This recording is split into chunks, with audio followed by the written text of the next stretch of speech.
The ceasefire resolution that Russia and China just vetoed at the UN isn't actually a ceasefire. The resolution the US proposed says that there's an imperative for an immediate ceasefire, but it never actually calls on Israel to stop its massacre.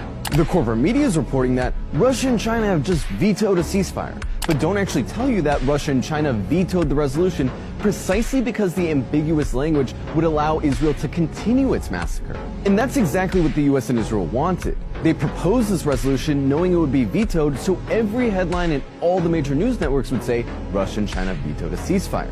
This is part of a clear strategy emerging within the US ruling class to flip the narrative by making it look like the US wants a ceasefire and that it's the Palestinians who are blocking it.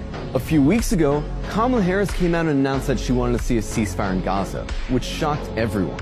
The video circulated like wildfire, and the corporate media was running headlines praising Kamala Harris, saying, "Kamala Harris has proposed a ceasefire."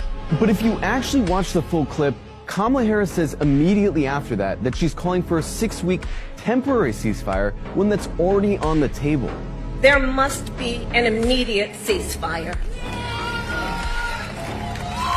for at least the next 6 weeks, which is what is currently on the table.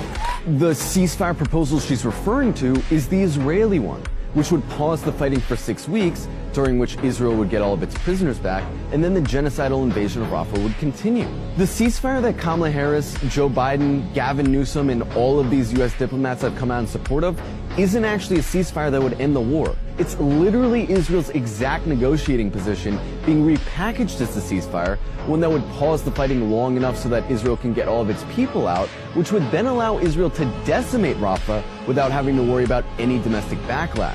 Israel has been clear from day one that their goal is the total takeover of Gaza and the destruction of the resistance. So the word ceasefire is essentially being co-opted by the Biden administration here. And we have to start asking what people mean when they use the word ceasefire. The Biden administration is trying to confuse people by saying they support a ceasefire, but the ceasefire they're proposing is completely different from the ceasefire the vast majority of the world wants, which is a permanent end to the genocide.